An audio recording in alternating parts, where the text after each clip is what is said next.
খুব সহজেই বাড়িতে বানিয়ে নিতে পারো ভেজ ফ্রাইড রাইস, একদম রেস্তোরাঁর মতো করে পারফেক্ট আর খুব সহজভাবে আর ঘরোয়া উপকরণ দিয়ে। তো চলো বন্ধুরা, বানিয়ে নেবো আজকে ভেজ ফ্রাইড রাইস একদম রেস্তোরাঁর মতো। চলো দেখে নিই কী করে বানাবে। এর জন্য এখানে নিয়েছি আমি একটা বেল পেপার। বেল পেপারটা কিন্তু একদমই অপশন মাত্র, থাকলে দিও, নালে কিন্তু একদম চোখ বুজে স্কিপ করে যেও। এটা দেওয়ার কোনো ম্যান্ডেটারি নেই, ইভেন রেস্টুরেন্টে কিন্তু এটা দেওয়াও হয় না। তবে হাতের কাছে থাকলে কিন্তু এটা এটা কিন্তু ইউজ করতে ভুলো না। দেখতে দুর্ধর্ষ লাগে, খেতে কেমন লাগে জানি না, তবে দেখতে খুব সুন্দর লাগে। আর যদি ইয়েলো বেল পেপার থাকে তাহলে তো আরও মজা। তো এগুলো থাকলে দিও, আর না থাকলে স্কিপ করে যাও, শুধু ক্যাপসিকাম দিয়ে কিন্তু কাজ চলে যাবে। তো হাতের সামনে শুধু ক্যাপসিকাম থাকলে শুধু ক্যাপসিকামটাই ইউজ করো। আর গাজর, গাজর তো যে কোনো ফ্রাইড রাইসের একটা মেন ইনগ্রিডিয়েন্ট দিতেই হবে, গাজর দিয়ে দাও। আর দিয়ে দেবে এখানে বাঁধাকপিটা কিন্তু একটা এসেনশিয়াল জিনিস। বাঁধাকপি দিলে কিন্তু ফ্রাইড রাইসের টেস্টটা একদম রেস্টুরেন্টের মতো আসে। আমরা অনেক সময় বাঁধাকপিটাকে স্কিপ করি, বাড়িতে থাকলে কিন্তু দিও যদি থাকে। বাঁধাকপিটাকেও এরকম ছোটো ছোটো করে, সবই অ্যাকচুয়ালি জুলিয়ান পিস করে কাটবে, একদম ঝিরিঝিরি করে, যতটা ঝিরিঝিরি করে কাটা যায়। এখানে দিতে হবে একটু বিনসটাকেও ঝিরিঝিরি করে কেটে নিয়েছি। এবার আছি পেঁয়াজ শাকের পোর্শনে। পেঁয়াজ পোর্শনটা দিচ্ছি। পেঁয়াজ দেবো না রান্নাটায়, তার পরিবর্তে দেবো পেঁয়াজ শাকের এই পেঁয়াজটা। তো তোমরা যদি কোনোভাবে পেঁয়াজ শাক না পাও বা রসুন শাক পাও, তো সেই ক্ষেত্রে অবশ্যই একটা পেঁয়াজ অ্যাড করো।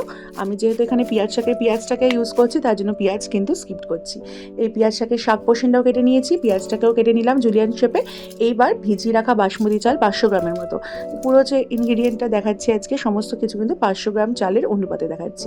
এটা ভাত জলটাকে গরম করে ভাতটা দিয়ে দিচ্ছি সেদ্ধর জন্য। 80% সেদ্ধ করবো, ঠিক বিরিয়ানির চাল যেভাবে করে ওইভাবে। আর ভাতটা নামাবার আগে যেটা করবে, 1 চামচের মতো সাদা তেল অবশ্যই দেবে, দিতেই হবে এটা, নাহলে কিন্তু ভাতটা একটা গায়ে একটা লেগে যাবে। পরের দিকে যখন স্টির ফ্রাই করবে তখন কিন্তু ফ্রাইড রাইসটা ভালো হবে না। তারপর যেটা করবে, এখানে সাদা তেলের মধ্যে একটু আদা রসুন লঙ্কা কুচি দিয়ে একটুখানি হালকা করে স্টির ফ্রাই করবে কয়েক সেকেন্ডের জন্য, বেশি ভাজবে না, তাহলে পুড়ে যাবে, রসুনটা ভালো লাগবে না। তারপরে দিয়ে দেবে পেঁয়াজ পোর্শনটা। এই পেঁয়াজটাকে দিয়ে একটু ভালো করে নেড়ে চেড়ে নেবো, ওই সবই 30 সেকেন্ডের মতো, খুব বেশি না, জাস্ট কাঁচা কাঁচা ভাব অবস্থাতেই দিতে হবে বাকি উপকরণগুলো, নাহলে ভালো লাগে না খেতে। এবার একটুখানি কড়াইশুঁটি আমার কাছে ছিল তাই দিয়েছি, নাহলে স্কিপ করে যেও। একটু কড়াইশুঁটি, তারপরে কেটে রাখা সমস্ত সবজিগুলো, বিনস, গাজর, ক্যাপসিকাম, বেল পেপার, যা যা কেটে রেখেছিলাম, বাঁধাকপি, সমস্ত কিছু একসাথে আমি দিয়ে দিচ্ছি। দিয়ে এবার এটাকে ভালো করে মিশিয়ে নেবো তেলের মধ্যে। আর ওই রসুন লঙ্কা কুচি সব কিছু দিয়েছিলাম, তো সব কিছু দিয়ে এটা ভালো করে এখন মিশিয়ে নিতে হবে। জাস্ট মোটামুটি ওই 30 সেকেন্ডের মতো মেশাবো। তারপরে যেটা দেবো, এটা ক্রাঞ্চিনেসটা যাতে বজায় থাকে সেটা কিন্তু এন্টায়ার রান্নায় ফলো রাখতে হবে, কারণ এটা যদি একদম নেতিয়ে যায় সবজিগুলো তাহলে ভালো লাগবে না।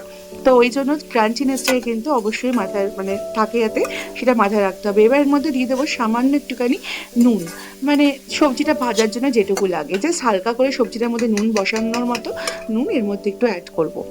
তারপরে যে সেদ্ধ করা চালটা ছিল সেটা দিয়ে দিচ্ছি ডিরেক্ট। দেখেছো চালটা কত ঝরঝরে হয়েছে, কারণ এর মধ্যে তেল অ্যাড করেছিলাম বলে। এবার দিয়ে দিচ্ছি সামান্য একটু নুন, ওই স্বাদে ব্যালেন্স মতো দিয়ে দিচ্ছি একটু চিনি 1 চামচের মতো, আর গোলমরিচটা কিন্তু অবশ্যই দিও 1 চামচের মতো, নাহলে একটু গোলমরিচটা দিলে না খুব সুন্দর একটা সুন্দর গন্ধ আসে, আর খেতেও কিন্তু বেশ ভালো লাগে। তারপর সমস্ত উপকরণ দিয়ে একবার ফার্স্টে মিশিয়ে নিয়ে এটাকে একটুখানি স্টির ফ্রাই করে নেবো, ওই 30 সেকেন্ডের মতো স্টির ফ্রাই হবে ভালো করে মেশানোর পর। তারপর দিয়ে দেবো এখানে একটুখানি আজিনামোটো আর 1/2 টিস্পুনের মতো ভিনিগার, এটা কিন্তু দিতেই হবে, ভিনিগারটা দিলে কিন্তু সেই রেস্টুরেন্টে সেই স্বাদটা পাবে।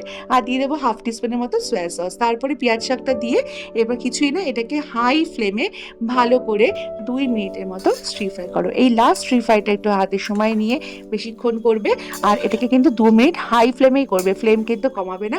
আর যেহেতু এটা ফ্লেমটা হাই দেওয়া আছে, কন্টিনিউয়াসলি স্টির করবে, নাহলে কি হবে, নাহলে গলায় লেগে যেতে পারে। তারপরে গরম গরম পরিবেশনের পালা। রেসিপিটি ভীষণই সহজ, আর এরকম একটা ফ্রাইড রাইস কিন্তু চিলি চিকেন হোক বা চিকেন মাঞ্চুরিয়ান বা যে কোনো সাইড ডিশ দিয়ে কিন্তু খেতে অসাধারণ লাগে। তোমরা ট্রাই করলে কমেন্টে জানিয়ে। টাটা।